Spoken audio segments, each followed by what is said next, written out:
Hey guys, Chris again from ClassicVWBugs.com, and in this video I want to talk to you about removing your fuel gauge from the dashboard of a 62 to 67 Beetle. Let's get to it. Now really you don't need many tools to do this operation. You just really need a good handy flathead screwdriver to pop the cap off of the fuel sending unit on top of the gas tank. I'm going to show you that in a second, but first of course you want to pop your hood. And we did take out the wire cover and the trunk liner for the sake of this video, but let's dig in here and show you how you get started. You know, it's pretty funny, a lot of emails that I get, people ask me, hey Chris, you know, I popped the hood in my trunk and there's this big square thing in the trunk. What is that? Yeah, it's your fuel tank.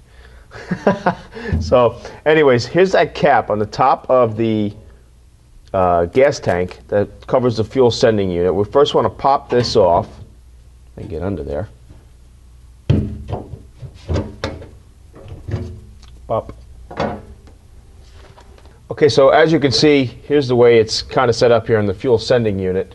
A lot of times these even go bad to float, so you might have to pop this cap off in the future or something to replace this. They do sell these. But here's the cable that runs down from the fuel gauge, comes down, and you have a casing here, and you have a thinner wire that comes out of the casing that then hooks into the sending unit that you can see right here. And it's just a little ball on the end of a cable. As you can see, there's a little slot on the top of the arm here that the cable just kind of loops out. You pull it out, there's a little ball that hooks into the sending unit. Okay, so now that that's unhooked, now we can start working on the fuel gauge. Okay, so here's your fuel gauge. It's in between, of course, the radio and the speedometer. And as you can see, it's held on by a bracket that goes around and a little nut, a circular or cylindrical nut that you can see here with some threads, holds on this bracket to hold it behind the dash. Now the gauge itself will actually come out towards the inside of the car, not behind the dashboard. So first things first, if you've never taken this out before, or maybe you've never even changed the bulb before, to this, this is where you might need another tool, maybe just a pair of pliers, to get this nut loosened and to maybe even take this wire off. As I can tell right now, this is the original wiring harness in this car, so the prong that is lighting up the bulb for that gauge might be stuck. With a little persistence, you could probably get it off. So the first things first, let's take off the wire that lights up the gauge to the bulb. Okay, so the whole bulb came out. I'd have to try to probably take this off with a pair of pliers. It seems like it's on there pretty good. And then, again, if you might need a pair of pliers for this nut, we'll see if we can do it by hand. Oh, actually, that came off pretty good. So ordinarily, if that's been on since, say, it's 63 bugs, so if since 63 that hasn't been turned, you might need to use a pair of pliers. All right, so take off the nut. As you can see, a little cylindrical nut. It's not a hex head or anything like that we're used to seeing.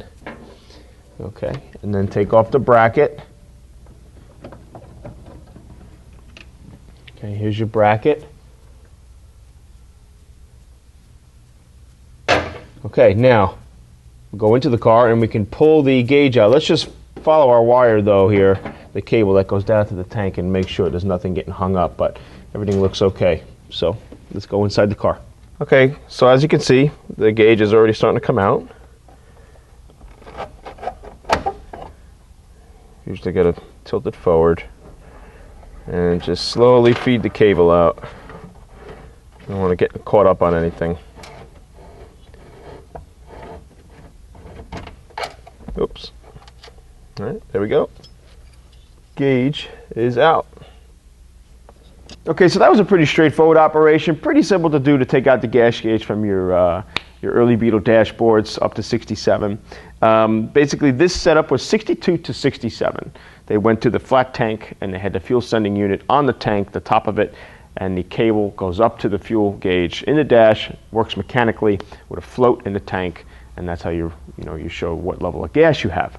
Now, if you have, say, an earlier bug and you want a gas gauge, but 61 and earlier Beetles, it's just from the factory did not have a gas gauge. There were some dealer options that you could have opted for that were electronic gauges that they mounted to the tanks, but it was an option and you had to pay extra for that. so it wasn't original to the car.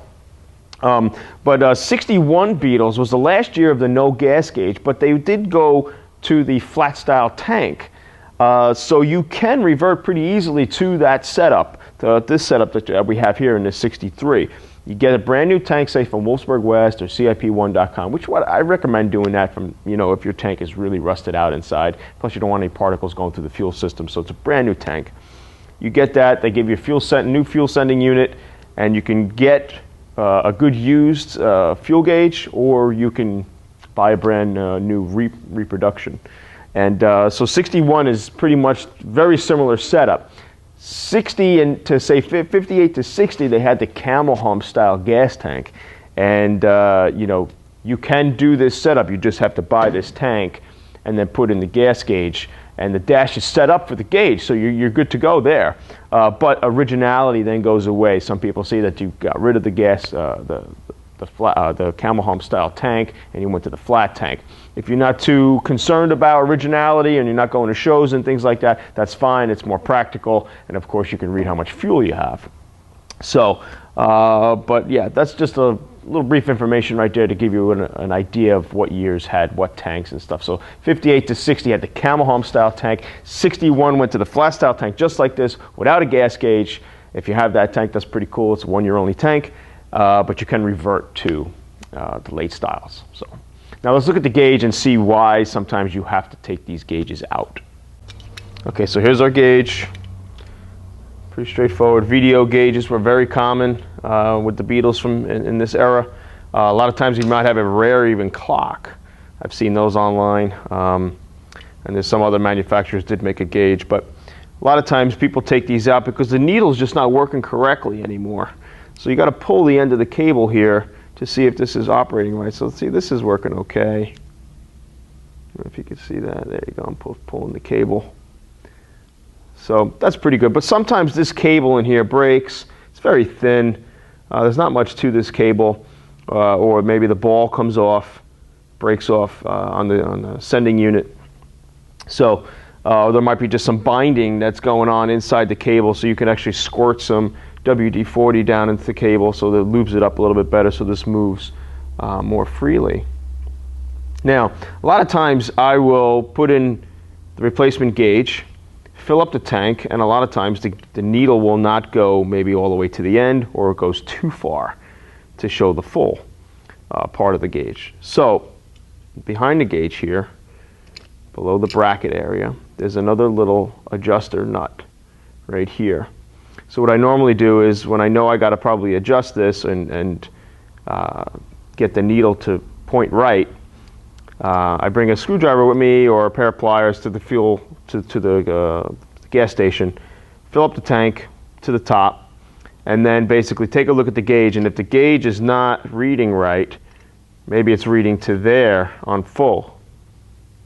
So what you got to do is you got to go behind, open up the trunk, and start moving this little nut to adjust it. I like to adjust it right to the end line, give myself a little bit of a heads up. So that's how you would just kind of fix that solution there. So, but that is it, guys. Your fuel sending unit, to put this back in, is basically pretty self-explanatory. It goes in the opposite way how we took it out. So that's it. All right, you got any questions? Email me, chris@classicvwbugs.com, or my website, www.classicvwbugs.com. Take care.